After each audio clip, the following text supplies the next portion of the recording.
এই কাহিনীটা না শুনলে আপনারা অনেক কিছু মিস করবেন। এত ভালোবাসার পরও, এত কিছু করার পরও যখন দুজন একসাথে হয়, ভালোবাসা মানুষটাকে পেয়ে যায়, তারপরেও কেমনে দুজন দুজনকে হারিয়ে ফেলে সেটা নিয়ে এই কাহিনীটা। ট্রাস্ট মি, প্রথমে তো কান্না পেয়ে গিয়েছিল, কিন্তু শেষের দিকে শুনে খারাপই লাগছে যে ভালোবাসার মানুষকে পেয়েও কিভাবে হারিয়ে ফেলে মানুষ। তো বকবক না করে শুরু করে আজকের গল্পটা। আমি যখন ক্লাস 9-এ পড়ি, একটা ছেলে আমাকে প্রপোজ করে। ছেলেটা আমার ক্লাসে ছোট ছিল, তবুও আমাকে প্রপোজ করে। আমি রাজি হইনি। কিছুদিন যাওয়ার পরে আমি কোনো একটা কারণে রাজি হয়ে গিয়েছিলাম। ছেলেটা আমাকে নিয়ে অনেক সিরিয়াস ছিল, বাট আমি তেমন সিরিয়াস ছিলাম না, ইগনোর করতাম, ভালোভাবে কথা বলতাম না।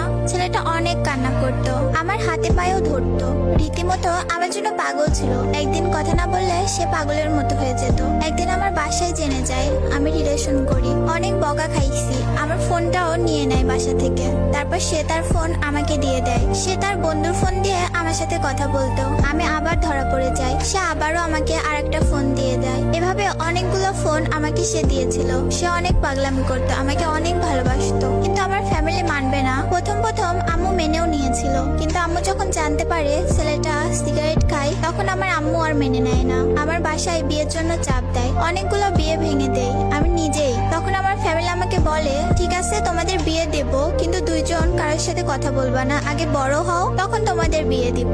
আমরা দুইজনই আব্বু আম্মুদের কথা মেনে নিলাম। তাকে ঢাকা পাঠানো হলো পড়াশোনার জন্য। আমার ফ্যামিলি এদিকে প্ল্যান করে আমাকে অন্য একটা ছেলের বাসায় নিয়ে যায়। আমি বুঝতে পারতাম আমাকে বিয়ের জন্য নিয়ে আসছে। এখানে আমি পাগলের মতো হয়ে যাই, তাদের হাতে পায়ে ধরে কান্নাও করি। তাতেও কোনো লাভ হয় নাই, তারা মানে নাই। আমি আমার আব্বুর পায়ে ধরেও কান্না করে বললাম, শেষবারের জন্য ওর সাথে একটু কথা বলতে দাও, তোমরা যা বলবা তাই করব। তারপর আমার আব্বু আমাকে বলল কথা বলতে দিব, কিন্তু তুমি ওকে বলবা না যে তোমার আজকে বিয়ে। আমিও রাজি হয়ে যাই। ওকে কল দেওয়ার সাথে সাথে ও যখনই হ্যালো বলছে, তখনই আমি চিৎকার মেরে কান্না করে দিই আর বলি আমাকে বিয়ে দিয়ে দিচ্ছে। ও তো তখন পাগল হয়ে গেছে। রাত বাজে 2টা, কোনো গাড়ি নাই, কেমনে আসবে? ওই পাগলের মতো খালি পায়ে দৌড়ায় দৌড়ায় বাস স্ট্যান্ডে গেছে, কোনো গাড়ি নাই, রাস্তার মধ্যে শুয়ে পড়ে কান্না করছে। আর এখানে আমার কাছ থেকে আমার ফোন নিয়ে নিছে।